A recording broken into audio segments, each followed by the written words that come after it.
So important theorems related to continuity. Number 1,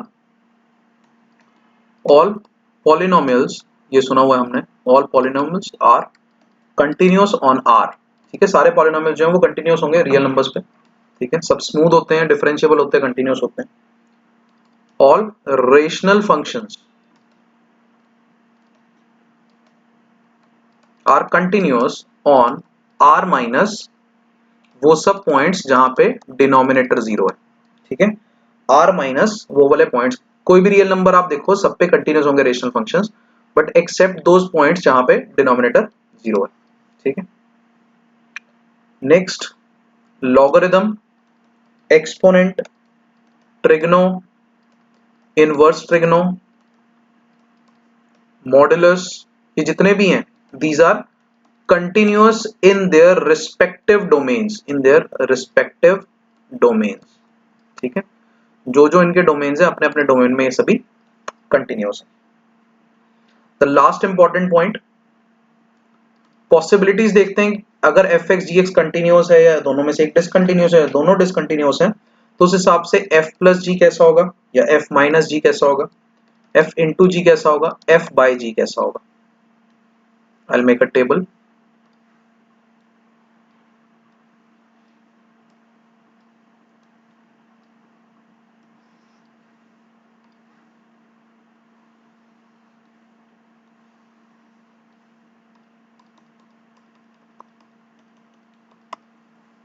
तो first point, अगर दोनों कंटिन्यूअस हैं, F X and G X continuous है, तो प्लस माइनस करो तो भी कंटिन्यूअस रहेगा, मल्टीप्लीकेशन करो तो भी कंटिन्यूअस रहेगा, और अगर डिवाइड करो तो कंटिन्यूअस तो रहेगा for x belongs to r minus वो वाला पॉइंट जहां पे gx इक्वल्स टू 0, वो वाला x जहां पे gx इज 0, जहां पे डिनोमिनेटर 0 है वहां पे बस प्रॉब्लम आएगी और बाकी सब पॉइंट्स पे सही रहेगा. ठीक है, अगर एक मान लो कंटिन्यूअस है और दूसरा डिसकंटिन्यूअस है, ठीक है, तो दोनों को प्लस या माइनस करो, आपको आंसर जो है डिसकंटिन्यूअस ही मिलने वाला है. प्लस माइनस करने पे आंसर जो है डिसकंटिन्यूअस ही मिलने वाला है पक्का. मल्टीप्लिकेशन करने पे मे और मे नॉट, ठीक है, हो भी सकता है नहीं भी हो सकता. क्लियर है, इसका मैं एग्जांपल आपको दे दूंगा वैसे अभी. नेक्स्ट पॉइंट, अगर मैं दोनों को डिवाइड करूं, यहां पे भी यही बात आ जाएगी, मे और मे नॉट.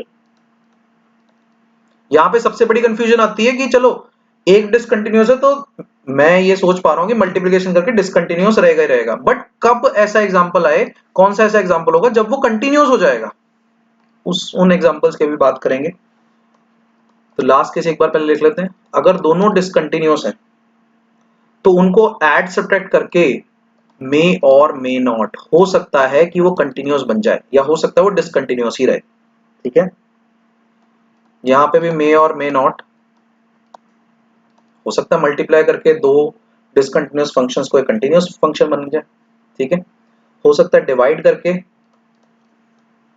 भी एक कंटिन्यूअस फंक्शन बन जाए या डिसकंटिन्यूअस ही रहे. तो ये जो मे और मे नॉट वाली पॉसिबिलिटीज है ना, कुछ एक एग्जांपल मैं आपको दे देता हूं, यहाँ पे आप नोट डाउन कर सकते हो, ऑब्जर्व कर सकते हो.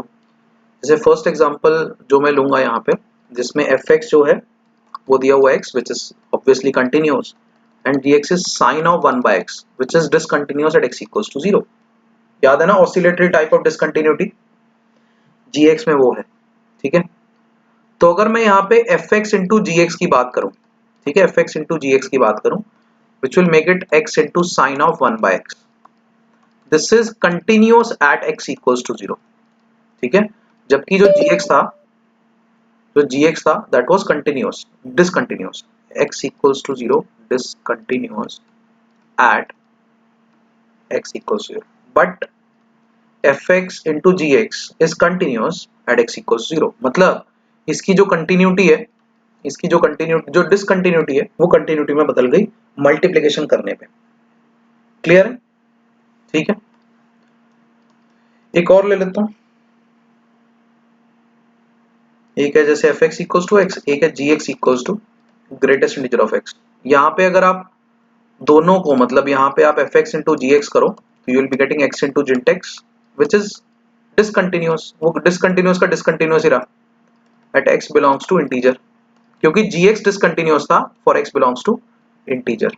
ठीक है, यहाँ पे fx continuous, gx discontinuous, but दोनों को मल्टीप्लाई करके डिसकंटिन्यूअस ही रहा। ठीक है, कोई इफेक्ट नहीं हुआ। फर्स्ट वाले में इफेक्ट हुआ, डिसकंटिन्यूटी से कंटिन्यूटी में निकल लिया। ठीक है, एक और एग्जांपल ले लेते हैं जहां पे fx है मेरा ग्रेटेस्ट इंटीजर x और gx है मेरा फ्रैक्शनल पार्ट ऑफ x। ठीक है, बट fx प्लस gx, ठीक है, दोनों को ऐड करके fractional part of x plus greatest integer of x को ऐड करके x बन गया, इज कंटिन्यूअस, जो कि कंटिन्यूअस है for x belongs to r। ये हमेशा कंटिन्यूअस है। बट अगर आप ध्यान से देखो, f and g are discontinuous at x belongs to integers. Integers पे डिसकंटिन्यूअस थे दोनों पॉइंट, दोनों फंक्शंस, बट इनको मिला दिया, दोनों को ऐड करवा दिया तो हमें कंटिन्यूअस फंक्शन मिला। ठीक है, किसी को डाउट? ऐसी एक एग्जांपल लिए जिसमें fx को ले लिया मैंने, मान लो greatest 2 times greatest integer of x, और gx को ले लिया फ्रैक्शनल पार्ट ऑफ x। अब दोनों को मिलाया मैंने, ऐड करवाया, अब डिसकंटिन्यूअस ही रहा, ये is discontinuous for x belongs to integer. ठीक है, यहाँ पे ये दोनों ही x बिलोंग्स टू इंटीजर पे डिसकंटिन्यूअस थे। क्लियर है ये? किसी को डाउट? फोर्थ एग्जांपल में मैंने क्या बात की? फोर्थ एग्जांपल में ये बात हुई कि दोनों डिसकंटिन्यूअस को मिला के डिसकंटिन्यूअस ही बनाया। ऐसे तो बहुत सारे एग्जांपल्स मिल जाएंगे अपने को। पर एग्जांपल 3 इंपॉर्टेंट था जहां पे दो डिसकंटिन्यूअस मिले बट आंसर जो है वो कंटिन्यूअस आ गया। नेक्स्ट एग्जांपल 5, मैंने fx एक डिजाइन किया जिसमें -1 आंसर है x लेस देन 0 में, एंड 1 आंसर है x ग्रेटर देन 0 में, और एक gx है जिसका आंसर 1 आएगा for x less than equal 0 पे, and -1 for x greater then 0 पे। ठीक है, अब यहाँ पे अगर आप fx इंटू gx करो, दोनों डिसकंटिन्यूअस फंक्शंस है ना, दोनों का मल्टीप्लिकेशन करो, तो -1 into -1 is -1 for x less than equal 0 और ग्रेटर देन 0 के लिए भी -1। This implies fx into gx is -1 which is a continuous function for x belongs to R। अब यहाँ पे देखो मल्टीप्लाई, दो डिसकंटिन्यूअस फंक्शन को मल्टीप्लाई करके कंटिन्यूअस फंक्शन बन गया। ठीक है, दो डिसकंटिन्यूअस, बिल्कुल एंड में दो डिसकंटिन्यूअस को मल्टीप्लाई करके कंटिन्यूअस फंक्शन बन गया। क्लियर है? किसी को डाउट? हाँ भाई,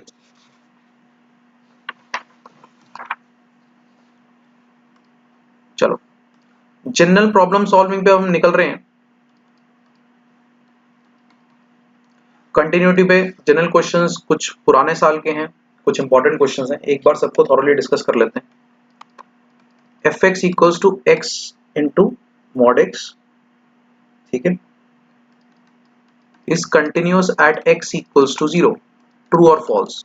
जल्दी से बताओ, और इसका ग्राफ भी बनाना है हमने। कंटिन्यूअस होता है, ट्रू। बाकी भी सॉल्व करो जल्दी से। सर सॉल्व करने तो आपने बता ही दिया था ना रिजल्ट। हाँ हाँ हाँ, लिखते लिखते जाओ, नेक्स्ट क्वेश्चन पे आ जा बानो तू तो। दोनों क्वेश्चंस इजी हैं एकदम। पहला question fx equals to x mod x का ग्राफ याद है सबको? x square minus x square, just like x cube नहीं है ये, x क्यूब की तरह है ये। ठीक है, this is continuous at all x belongs to r for x belongs to r, hence continuous at x equals to 0। ठीक है, तो ये ट्रू हो जाएगा। सेकंड क्वेश्चन, यहाँ पे fx दिया हुआ है x square by modulus of x when x not equals to 0, continuity check करनी है एट x इक्वल्स टू 0। ठीक है, तो यहाँ पे इस क्वेश्चन को थोड़ा सा बदल लेते हैं। ऊपर x स्क्वायर है, x स्क्वायर को मॉड ऑफ x का स्क्वायर लिख सकते हैं क्या? अब mod of x square bye mod x is x, क्योंकि x तो 0 है ही नहीं, तो ये मॉड x है when x not equal 0, 0 when x equals to 0। ठीक है, अब बनाओ इसको ग्राफ को, तो मॉड x है जब x का वैल्यू 0 नहीं है, और 0 है जब x का वैल्यू 0, तो ये खाली वाला पोर्शन भर गया, तो कंटिन्यूअस हो गया। ठीक है, तो continuous at x equal 0 for x belongs to r, पूरे r पे, मतलब किसी और पॉइंट पे पूछ लेगा तो ग्राफ से 1 मिनट के अंदर अंदर मैं उसको बता दूंगा आंसर। क्लियर है? कोई डाउट? नेक्स्ट fx दिया हुआ है ax minus b for x less than equals to 1, 3x for x 1 से लेकर 2 तक, bx square minus a for x greater than equals to 2। ठीक है, क्वेश्चन देखने में इजी लग रहा है बट अभी कंप्लीट नहीं हुआ है। Check continuity at x equals to 1, at x equals to 2। ठीक है, locus of a comma b is, a और b का लोकस बताना है। ठीक है, एक बार करने के बाद a और b का जो है वो लोकस बताना है। अच्छा एक सेकंड मैं क्वेश्चन थोड़ा सा करेक्ट कर रहा हूँ। कंटिन्यूअस दिया हुआ at x equals to 1 and discontinuous दिया हुआ at x equals to 2 given. अब सही है, given this function is continuous at x equals to 1 and discontinuous at x equals to 2। ये कंटिन्यूअस है 1 पे और डिसकंटिन्यूअस है 2 पे, और a कॉमा b का लोकस बताना है यहाँ पे। ठीक है, a कॉमा b का हमने यहाँ पे लोकस बताना। जल्दी से सॉल्व करो इस क्वेश्चन को। तो इस क्वेश्चन में क्या है, क्योंकि उसने कहा है continuous at x equals to 1 है, तो मतलब ये वाला जो पोर्शन है इनको 1 पे इक्वल कर देना है। अगर continuous at x equals to 1 तो लिमिट भी एग्जिस्ट कर रही है, तो जल्दी से हम इसको इसकी सेंस में कैसे लिखेंगे, a into 1 minus b, this should be equal to 3 into 1। ठीक है, क्लियर है? That is a minus b equals to 3। ये एक इंपॉर्टेंट बात मेरे सामने आती है अगर continuous at x equals to 1। दूसरी बात उसने कहा discontinuous at x equals to 2, मतलब इसका और इसका काम 2 पे, सेकंड और थर्ड का काम 2 पे जो है वो इक्वल नहीं है, मतलब 3 into 2 is not equals to b into 2 square minus a। Clear है ये वाली बात? ठीक है, तो मतलब 6 is not equals to 4b minus a, so 4b minus a is not equals to, basically 4b minus a is not equals to 6। ठीक है, क्लियर है ये? अब एक बार के लिए सोचो, अगर 4b minus a 6 के इक्वल हो जाए, वैसे एक बार सोचो 4b minus a अगर 6 के इक्वल हो जाए और a minus b तो 3 है ही है, तो इन दोनों से a और माइनस a कैंसिल हुआ, जो मेरा b का वैल्यू वो क्या आएगा 3। तो इसका मतलब क्या हुआ, क्योंकि 4b माइनस ए 6 नहीं है, इसका मतलब b का वैल्यू 3 नहीं है। यहां से एक इंपॉर्टेंट चीज पता लगी कि b is not equals to 3, b जो है हमारा वो 3 नहीं है। क्लियर? और a और b का वैलिड रिलेशन क्या है, a minus b equals to 3। अब उसने locus of a comma b पूछा है, locus of a comma b मतलब a और b में क्या रिलेशन है, a एंड b एक स्ट्रेट लाइन की इक्वेशन में बने हुए हैं, that is a minus b equals to 3, there is a linear relation between them. But उसमें एक कंडीशन है कि b का वैल्यू 3 नहीं है। एक इंपॉर्टेंट कंडीशन ये है कि b का वैल्यू उस स्ट्रेट लाइन में b का वैल्यू 3 नहीं है। क्या ये बात क्लियर है सबको? हाँ भाई, एनी डाउट?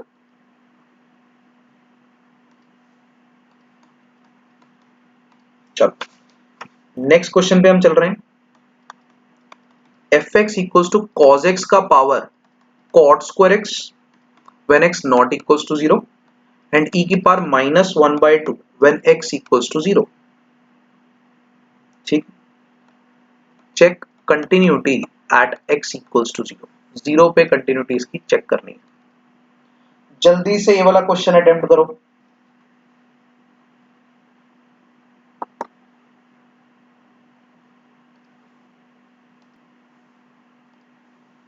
चलो इसमें अगर ध्यान दें, क्योंकि कंटिन्यूटी x इक्वल 0 पे चेक करनी है।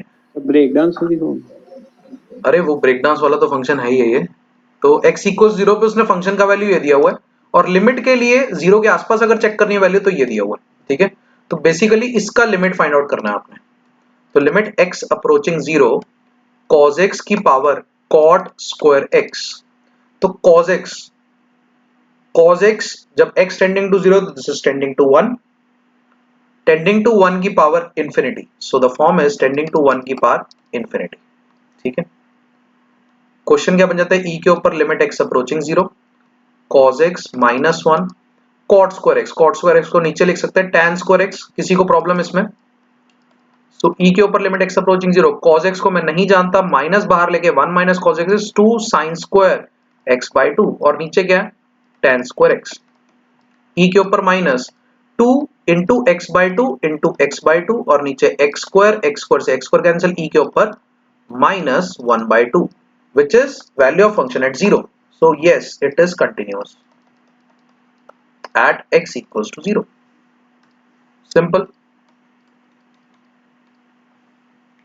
Next, fx दे रखा है e की पावर x माइनस 1 का cube into cosecant ax upon ln of 1 plus x square when x is not equals to 0 and it is given as b when x is equals to 0. उन्होंने क्या हुआ है fx is continuous at x equals to 0. ठीक है, find relation between a and b. अब जल्दी से करो ये वाला क्वेश्चन, करो सॉल्व। तो क्या है इसमें बेसिकली 0 पे वैल्यू दी और लिमिट का आंसर जो है वो फंक्शन की वैल्यू के इक्वल है, तो आपको सिर्फ लिमिट x अप्रोचिंग 0 निकालना था। कोसिकेंट ax को चेंज कर लें 1 बाय साइन ऑफ ax में और नीचे ln of 1 plus x square, इधर के इधर ही झाड़ देंगे पूरे सवाल को। e की पावर x माइनस 1 3 बार लिखा हुआ तो नीचे 3 बार x चाहिए, अगर 3 बार नीचे x आ गया तो ये लपेट के आंसर 1 दे देगा, ऊपर भी 3 बार x लगाना पड़ेगा। तो सिंपल मैं क्या करूंगा e की पावर x माइनस 1 के क्यूब को हटा के ऊपर x क्यूब लिख दूंगा बस। जो साइन ax है उसमें से मैं साइन को उड़ा दूंगा, बचेगा मेरे पास ax, जो ln of 1 plus x square है क्योंकि इसको ऊपर भी एक्स स्क्वायर की रिक्वायरमेंट होगी, नीचे भी एक्स स्क्वायर लगाना पड़ेगा मजबूरी में, तो ये पूरा का पूरा उठ के 1 आ जाएगा, नीचे बचेगा एक्स स्क्वायर। तो सिंपल मैं मेथड क्या रखूं, मैं एक्स स्क्वायर का लेने देना करो ही ना, मैं सिर्फ log 1 प्लस इसको हटा देता हूं, बचेगा सिर्फ एक्स स्क्वायर। ठीक, तो मेरा क्वेश्चन चेंज हो गया X cube upon A X cube which is 1 by A and this is equals to B, this implies A B equals 1। क्या ये बात क्लियर है सबको?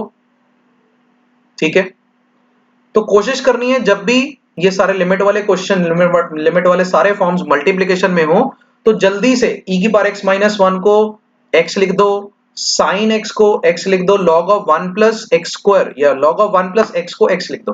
ठीक है, क्योंकि अप्रोक्सीमेटली ये 1 के इक्वल होते हैं, log of 1 plus x by x, अगर ln of 1 plus x by x is approximately equals to 1 at x equals to 0 near x equals to 0, so log of 1 plus x is approximately equals to x। मैं ये चीज multiplication में use कर सकता हूं जब भी ऐसे टर्म्स मल्टीप्लाई डिवाइड हो रहे हैं।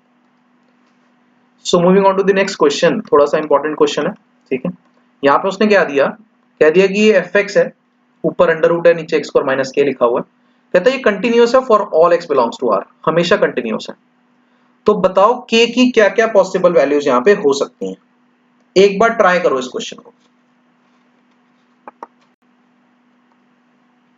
कर दी, यहां पे बस दो चीजें सेव करनी है, जो जैसे कि एक गरिश्मा ने बताई, which is x square plus k x plus 1 should be greater than equals to 0। मतलब एक क्वाड्रेटिक जो अपवर्ड पैराबोला है वो सिर्फ टच करके जा सकता है।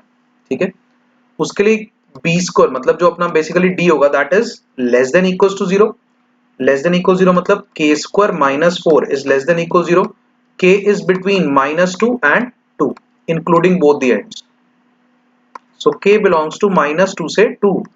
बट अभी क्वेश्चन खत्म नहीं हुआ है। The second part of the question is x square minus के नॉट इक्वल्स टू 0, मतलब ये एक ऐसा अपवर्ड पैराबोला है जो कभी भी एक्स एक्सिस को टच या कट नहीं करेगा। -2 से 0 आ रहा है। बिल्कुल सही आंसर, -2 से 0, बहुत बढ़िया। तो यहां पे अगर आप d लेस देन 0 लगाओगे तो you will get k is less then 0।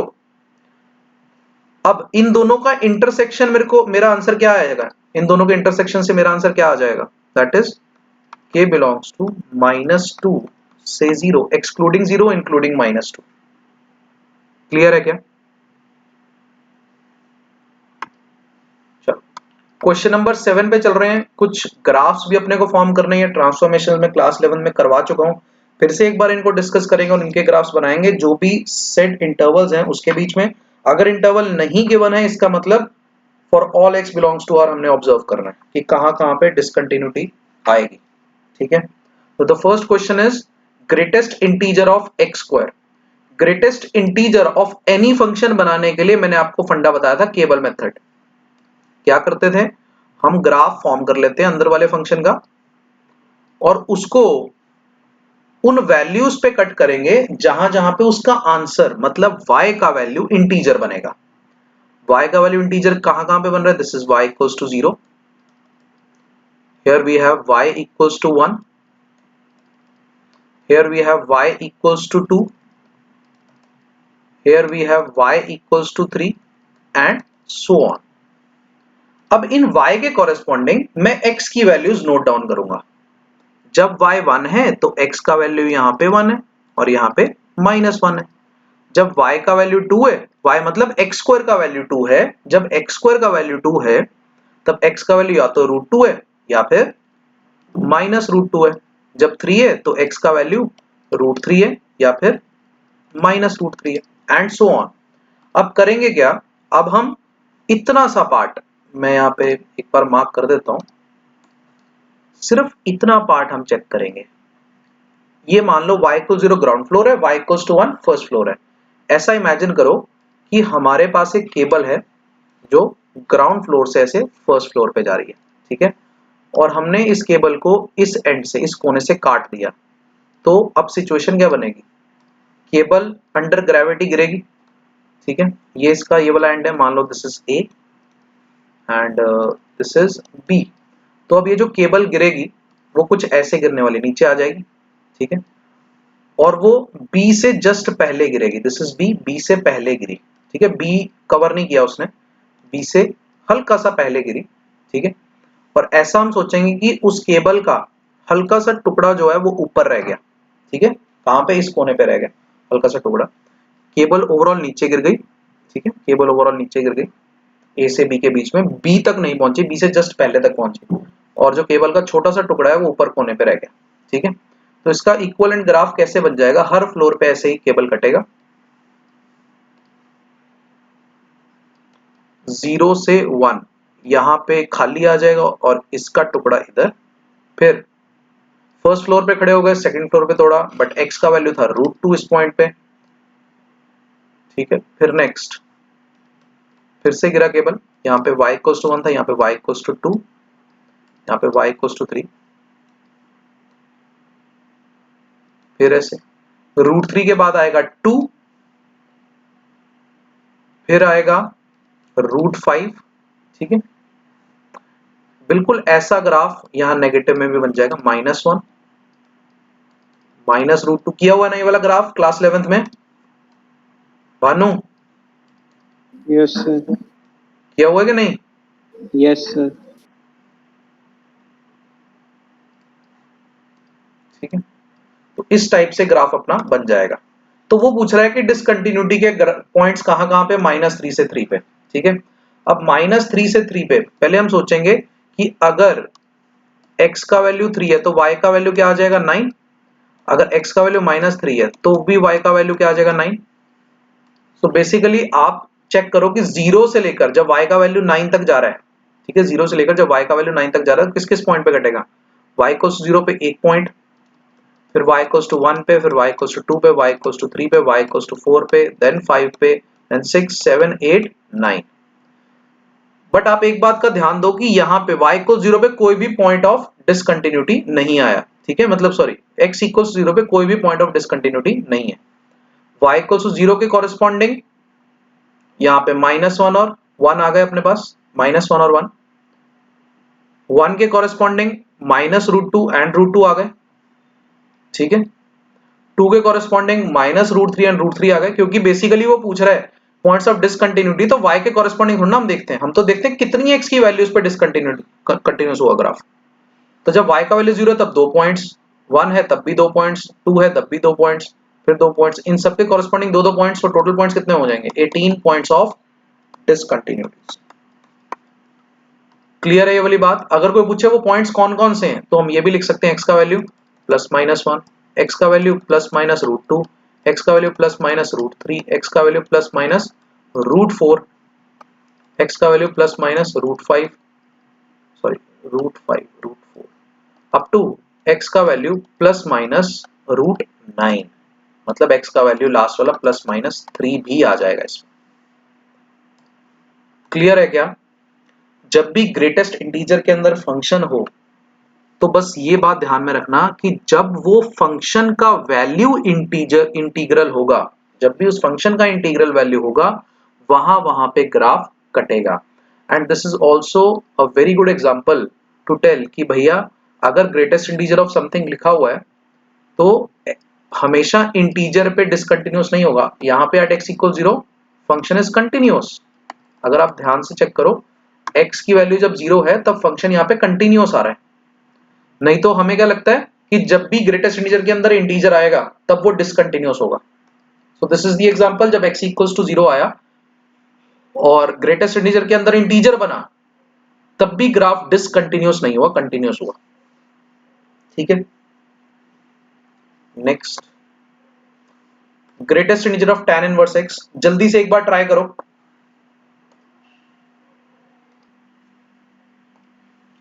यहां पे ग्रेटेस्ट इंटीजर फंक्शन में डिफरेंट फंक्शंस डाले हुए, जैसे पहला tan इनवर्स x, जल्दी से आप चेक कर लोगे किसी तरीके से आपने बनाया कि नहीं। tan इनवर्स x का ग्राफ कैसा होता है?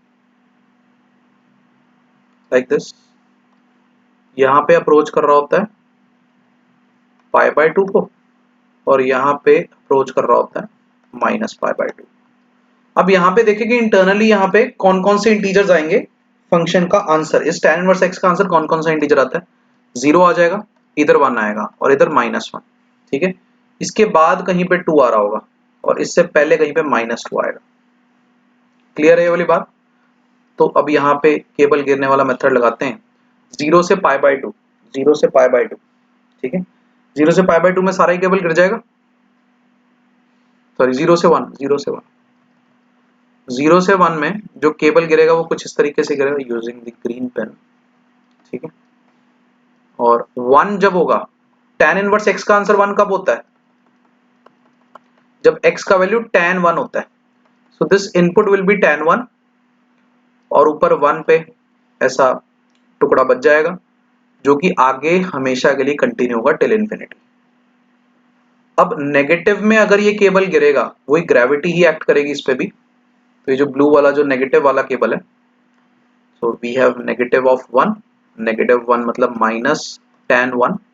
ठीक है, -tan 1 पे लाइक दिस इस तरीके से गिरेगा और यहाँ पे खाली गोला आ जाएगा और इसका टुकड़ा ऊपर होगा जो कि ऑब्वियसली है 0 पे। ठीक है, और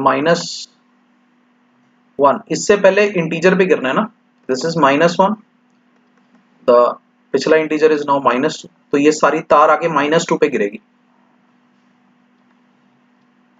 ठीक है, so this is the final answer और this will go till -minus infinity. तो कहां पे डिसकंटिन्यूटी आई? x equals to -tan 1, x equals to 0 and tan 1। ठीक है, तो यहाँ पे अपने पास 3 पॉइंट्स आए डिसकंटिन्यूटी, यहाँ पे अपने पास 3 पॉइंट्स आए डिसकंटिन्यूटी। कोई प्रॉब्लम यहाँ पे? नेक्स्ट क्वेश्चन में जो मेरे पास फंक्शन दिया दैट इज 1/1 + x²। अगर इस फंक्शन की जजमेंट लेनी है तो सबसे पहले ये फंक्शन हमेशा डिफाइंड होगा for x belongs to r, क्योंकि डिनोमिनेटर कभी भी 0 नहीं हो रहा। और इस फंक्शन का ग्राफ प्लॉट करने के लिए मैं डेरिवेटिव का सहारा ले रहा हूँ। सो दिस इज -2x मतलब x के बाद डिक्रीज कर रहा है, 0 के बाद डिक्रीज कर रहा है, 0 से पहले इंक्रीज कर रहा है। ठीक है, मतलब पहले जो है ये इंक्रीज किया फिर डिक्रीज किया। ठीक है, इंक्रीज कहां तक करा? x इक्वल्स टू 0 तक। 0 पे वैल्यू कितनी है इसकी? फंक्शन की वैल्यू इज 1, सो 1 तक इंक्रीज किया, 1 के बाद डिक्रीज किया। और ये फंक्शन का वैल्यू कभी भी 0 हो रहा है? कभी 0 हो ही नहीं सकता इसका वैल्यू, क्योंकि ऊपर कांस्टेंट है।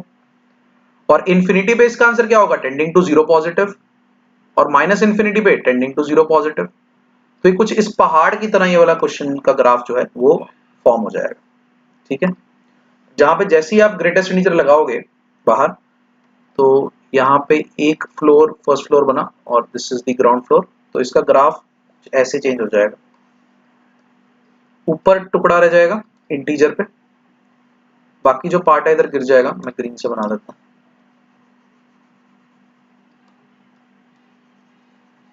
ठीक है, like this.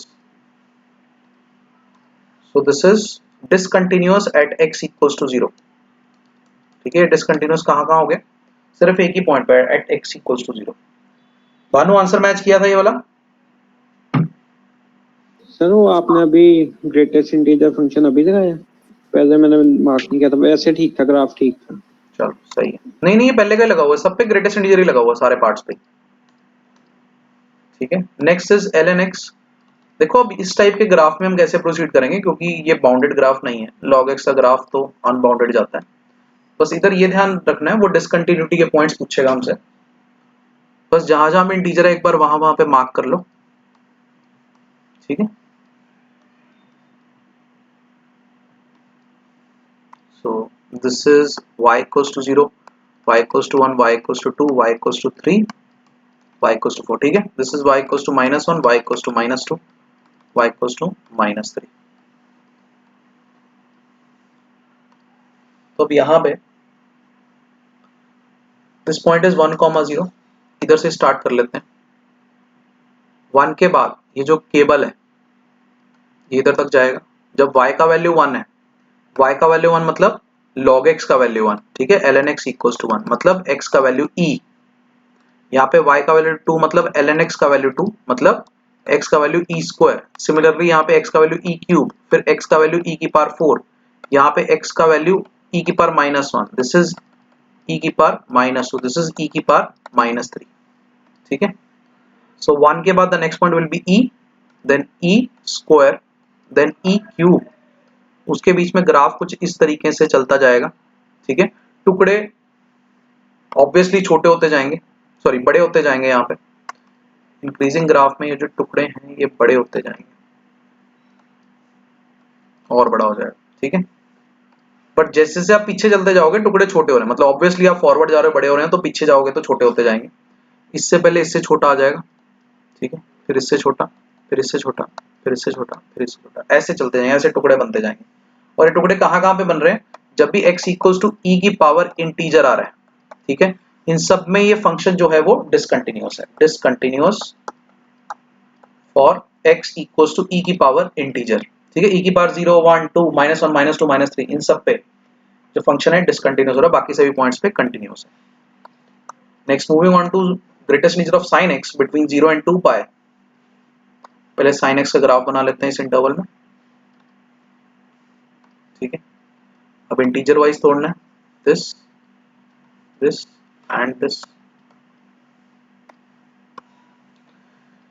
So this is pi by 2, this is 3 pi by 2, and this is 2 pi, this is pi and this is 0।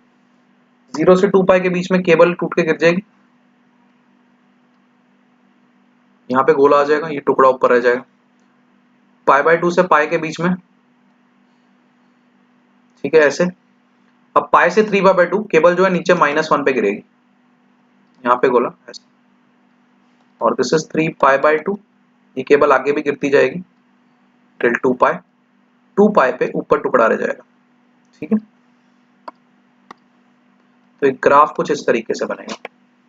तो इसके पॉइंट्स ऑफ डिसकंटिन्यूटी अगर चेक करें तो कौन कौन सा पॉइंट आ जाएगा, discontinuous at x equals to pi by 2, then pi, then 2 pi, ठीक है। Pi by 2 pi and 2 pi. यहाँ पे मैंने क्वेश्चन चेंज करा था, मैंने पहले ओपन इंटरवल रखे थे फिर क्लोज्ड बना लिया। अब क्लोज्ड इंटरवल बनाने से क्या हुआ, ये जो 2 पाई लास्ट वाला पॉइंट है इस पे अगर आप चेक करो, इसके उस साइड पे तो ग्राफ है नहीं, ठीक है। तो उस साइड का ग्राफ हो या ना हो मैं चेक नहीं करूंगा, मेरे को कोई टेंशन नहीं है, मेरे को सिर्फ इतना ही ग्राफ बनाना जो उसने इंटरवल दिया है। अब 2 पाई पे अगर आप देखो तो 2 पाई पे राइट हैंड लिमिट तो चेक होगी नहीं, चेक क्या होगा, सिर्फ लेफ्ट हैंड लिमिट। अब चेक क्या होगा कंटिन्यूटी के लिए 2 पाई पे कि क्या left hand limit value of function की इक्वल है, यहाँ पे तो नहीं दिख रही, left hand limit value of function की इक्वल नहीं आ रही यहाँ पे, इसलिए फंक्शन डिसकंटिन्यूअस हो गया बाउंड्री पे। क्लियर है ये वाली बात? Next question, question number 8। यहाँ पे फंक्शन दिया हुआ है, फंक्शन लिमिट की फॉर्म में, ये हमने लिमिट चैप्टर के बिल्कुल एंड में जाके किया था। कि जब लिमिट फंक्शन के अंदर इन्वॉल्व हो, ठीक है, n अप्रोचिंग यहाँ पे इंफिनिटी है, x की power n minus sine of x की पावर n, x की power n plus sine of x की पावर n, f ऑफ 1 0 है, ठीक है, मतलब ये फंक्शन जो है, जो फंक्शन की ऊपर शक्ल है, ये 1 पे डिफाइंड नहीं है। 1 के लिए उसने स्पेशली दिया हुआ कि फंक्शन की वैल्यू 1 पे 0 है। कंटिन्यूटी चेक करनी है 1 पे, मतलब बेसिकली लिमिट चेक करनी है, ऊपर वाले फंक्शन को पहले फॉर्म करना है, उसके बाद उसकी लिमिट चेक करनी है x अप्रोचिंग 1 पे। जल्दी से इसको एक बार ट्राई करो, 2 मिनट दे रहा हूं, उसके बाद फिर इसका सोल्यूशन बताता हूं।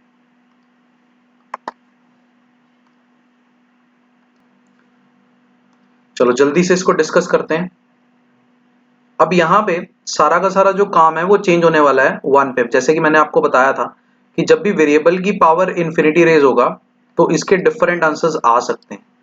जब ये वेरिएबल एग्जैक्टली 1 हो तो द आंसर विल बी 1। जब ये 0 से 1 के बीच में या 1 से थोड़ा छोटा हो तो answer will be tending to 0। और जब इसका आंसर 1 से हल्का सा बड़ा होगा तो x की पावर इंफिनिटी टेंडिंग टू, मतलब ग्रेटर देन 1 की power infinity will be infinity, ठीक है। तो इट विल डिपेंड। तो इस क्वेश्चन को पहले सही शक्ल में चेंज करना है, पहला step, limit n approaching infinity, ठीक है। तो अगर पहला केस, अगर मैं x को 1 बोल रहा हूं, अगर मैं x को 1 बोल रहा हूं तो यहां पे बन जाएगा 1 minus sine 1 upon 1 plus sine 1, सही है। 1 minus sine 1 upon 1 plus sine 1, क्योंकि यहां पे 1 की पावर इंफिनिटी बनेगा विच इज एग्जैक्टली 1। सो ये बात तब बनेगी जब x का वैल्यू मैं 1 पुट करूंगा, बट उसने कहा है कि x का वैल्यू 1 पुट यहाँ पे ना करना, तो ये वाला केस तो मुझे करना ही नहीं है, ठीक है। So I will be picking up the second case जब x इज लेस देन 1, तो जिसको मैं बोलूंगा कि x 1 से हल्का सा छोटा है, ठीक है, जिसको कि मैं लेफ्ट हैंड लिमिट सोच रहा हूं अपने मन में, 1 पे लेफ्ट हैंड लिमिट। तो अगर 1 से हल्का सा छोटा है तो ये क्या बन जाएगा, टेंडिंग टू 0, पहला term will be tending to 0 minus tending to 0 upon tending to 0 plus tending to 0, ठीक है। तो that will be 0 by 0 form. इसको करेक्ट करने के लिए मेरे को ऊपर नीचे x की पावर n से डिवाइड करवाना पड़ेगा,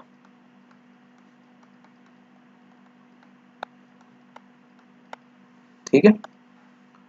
यहाँ पे 1 साइन की पावर, साइन के अंदर 0 upon the same 0 is 1, so 1 minus 1 upon 1 plus 1 which is 0. So left hand limit is 0. What is right hand limit? अगर इसका x का वैल्यू 1 से हल्का सा बड़ा होगा so the क्वेश्चन का जो फॉर्म बनेगा that will be infinity by infinity। तो infinity by infinity में मैं क्या करता हूँ, मैं सबसे बड़ी infinity से डिवाइड कर दूंगा, x की पावर n कॉमन ले लेंगे, 1 माइनस साइन ऑफ x की पावर n बाय x की पावर n, जो कि एक्चुअली ऊपर वाला स्टेप भी था, ठीक है। बट वो इस क्वेश्चन में बना, ऐसा हर क्वेश्चन में नहीं बनेगा, ठीक है। x की बार n x की बार cancel, 1 minus sine of something is an oscillatory number between -1 से 1 upon infinity, finite upon infinite is 0, so answer will be 1। Right hand limit 1 है, लेफ्ट हैंड लिमिट 0 है, फंक्शन का वैल्यू 0 है, तो obviously this is discontinuous, the function is discontinuous क्योंकि limit exist नहीं किया। But specifically बोले तो this is left hand continuous, the function is left hand continuous, एक ऑप्शन हो सकता है क्वेश्चन में, ठीक है। नेक्स्ट क्वेश्चन, fx दिया हुआ है x जब x है एक रेशनल नंबर और माइनस x जब x है इरेशनल नंबर, ठीक है। ये टाइप के क्वेश्चन नेक्स्ट मैंने ऐसा एक और लिखा और ऐसा भी, मतलब नेक्स्ट 2-3 प्रॉब्लम्स इसी से रिलेटेड हैं। इन टाइप के क्वेश्चंस में बस आपको ये क्लैरिटी रखनी है कि जब आपको दो फंक्शंस दिए जाएं, आपने सिर्फ ये देखना है कि इन दोनों को इक्वल कर लो और वो x का वैल्यू क्या आएगा जब ये रिलेशन फॉलो हो। So this will be 2x equals 0, x equals 0. So that means this fx is continuous at x equals to 0 only, ठीक है। आपने दोनों टाइप, ब्रेक डांस फंक्शन आएगा इसमें, बहुत बार आ भी चुका है पेपर में, आपने सिर्फ दोनों को इक्वेट करके जो x का वैल्यू आएगा सिर्फ वही पॉइंट होगा जहां पे ये फंक्शन कंटिन्यूअस होगा। ऐसा क्यों, ये सबसे पहला डाउट आता है। तो जब रेशनल है तब x आ रहा है, मतलब y equals to x line पे है जब x रेशनल है, ठीक है, और y equals to minus x line पे है जब x इरेशनल है। लेट से मैंने यहाँ पे एक इनपुट ले लिया 2, तो 2 तो रेशनल है जिसके हिसाब से आंसर आ जाएगा 2। बस 2 से जस्ट पहला नंबर, 2 से पहले 2 माइनस एच जो कि एक इरेशनल नंबर होगा, तो उसका आंसर क्या आएगा -2, और 2 के जस्ट बाद इरेशनल होगा जिसका आंसर -2 आएगा। तो 2 पे लिमिट एग्जिस्ट कर रही है, बट लिमिट का आंसर फंक्शन के वैल्यू के इक्वल नहीं है। ऐसा किसी में भी चेक कर लो, 3 पे, -3 पे, आपको ऐसे ही दिखेगा कि वैल्यू ऑफ फंक्शन के इक्वल नहीं आएगी जो लिमिट का आंसर है। ठीक है, बस there is only one point जहां पे, जैसे 0, जहां पे ये दोनों ग्राफ रेड और ब्लू मीट कर रहे हैं, जिसके बाद और जिससे पहले अगर आप फंक्शन का वैल्यू देखो, that will be nearly 0, which is actually 0। तो फंक्शन का वैल्यू 0 और लिमिट का आंसर भी 0 आ जाएगा, इसलिए कंटिन्यूस हो जाएगा at x equals to 0। Basically आपने देखना है ये दोनों ग्राफ मीट कहां पे कर रहे हैं, जहां पे मीट कर रहे हैं वहां पे कंटिन्यूटी होगी बस। Next, one is x and one is 1 minus x, so x equals to 1 minus x, so x equals to 1/2 is the only point where fx is continuous। ठीक है, उसके अलावा हर जगह डिसकंटिन्यूअस। क्वेश्चन 11, इसी जो पार्ट जो मैंने अभी डिस्कस किया था उसी का एक बेटर वर्जन है। यहाँ पे फंक्शन दिया हुआ है x² + ax + 1 जब x इर्रेशनल है, और ax² + 2x + b जब x इर्रेशनल फंक्शन है। उसने कहा कि ये फंक्शन कंटिन्यूअस है 1 पे एंड 2 पे, मतलब ये उल्टा क्वेश्चन दे दिया उसने। 1 और 2 पे कंटिन्यूअस है तो a और b की वैल्यू निकाल लो। अगर 1 और 2 पे कंटिन्यूअस है, इसका मतलब अगर मैं दोनों को इक्वेट कर देता हूं, तो ये जो लाइन बनी है इसको फॉलो करने वाले या इसको सेटिस्फाई करने वाले दो पॉइंट्स हैं, x equals to 1 and x equals to 2। So when x equals to 1 is satisfying this equation, 1 plus a plus 1 equals to a plus 2 plus b। So a minus b equals, sorry a से a cancel यहाँ पे हो गया, ठीक है, तो यहाँ पे a minus b नहीं बना, यहाँ पे a से a कैंसिल हुआ। We have b equals to 0, तो b का वैल्यू 0 होगा जब x equals to 1 डाला। जब x equals to 2 इसमें डाल रहे हैं, so we'll be having 4 plus 2a plus 1 equals 4a plus 4 plus b, तो b को तो उड़ा ही दो। ठीक है, तो बचा अपने पास 5 plus 2a equals to 4a plus 4, this implies 2a equals to 1, a equals to 1/2। तो यहाँ पे a का वैल्यू आ गया 1/2 और b का वैल्यू आ गया 0। क्लियर है क्या? इस टाइप के क्वेश्चन में कभी भी अड़ना नहीं है। जे एडवांस में भी इस टाइप के क्वेश्चन आ चुके हैं, तो अगर जे मेन में भी इस टाइप का क्वेश्चन आ रहा है तो कोई पैनिक करने वाली बात नहीं है, बहुत इजी है एकदम। ठीक है, बस दोनों पार्ट्स को इक्वेट करना है। नेक्स्ट क्वेश्चन, fx दे रखा है 1 plus x जब x है 0 से 2 के बीच में, एंड 3 minus x जब x है 2 से 3 के बीच में। Check continuity of f of fx। f of fx की कंटिन्यूटी चेक करनी है। इस क्वेश्चन से एक बहुत इंपॉर्टेंट पार्ट डिस्कस हो जाएगा कि कॉम्पोजिशन ऑफ फंक्शंस में अगर कंटिन्यूटी डिसकंटिन्यूटी हम चेक करते हैं तो चेक करने का प्रोसेस क्या है।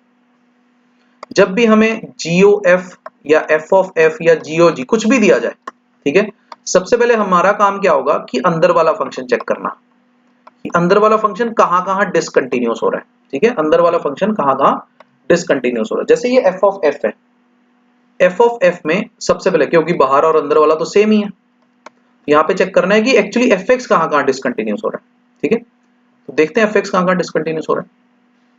1 plus x तो पॉलिनोमियल है, 3 minus x पॉलिनोमियल है, बट 2 पे प्रॉब्लम हो सकती है। तो 2 पे अगर मैं चेक करूं, left hand limit is 3, right hand limit is 1, so fx is discontinuous at x equals to 2। अगर fx डिसकंटिन्यूअस है ना, तो f of f is also, ये पक्का है, इस पे शक ना करना। ठीक है, अगर fx डिसकंटिन्यूअस है तो f of f तो है ही डिसकंटिन्यूअस। ठीक है, क्लियर है ये वाली बात? fx डिसकंटिन्यूअस है x equals to 2 पे, तो f of fx पक्का डिसकंटिन्यूअस है at x equals to 2। अब एक बात ध्यान से इमेजिन करो, अब जो अंदर वाला फंक्शन है उसको किससे प्रॉब्लम है? उसको 2 से प्रॉब्लम है कि नहीं? वो 2 पे डिसकंटिन्यूअस है। तो जो बाहर वाला फंक्शन है उसको ऐसे इनपुट से प्रॉब्लम है जो कि 2 हो। ये बात समझ में आई कि नहीं? नहीं आई तो माइक ऑन करके अभी कभी पूछो। जो अंदर वाला था उसको किस इनपुट से प्रॉब्लम थी? 2 से। जो बाहर वाला है उसको भी किस इनपुट से प्रॉब्लम है? 2 से। तो जो बाहर वाला f है that is also discontinuous when अंदर वाला is equals to 2, also discontinuous when fx equals to 2। क्या ये बात समझ में आई?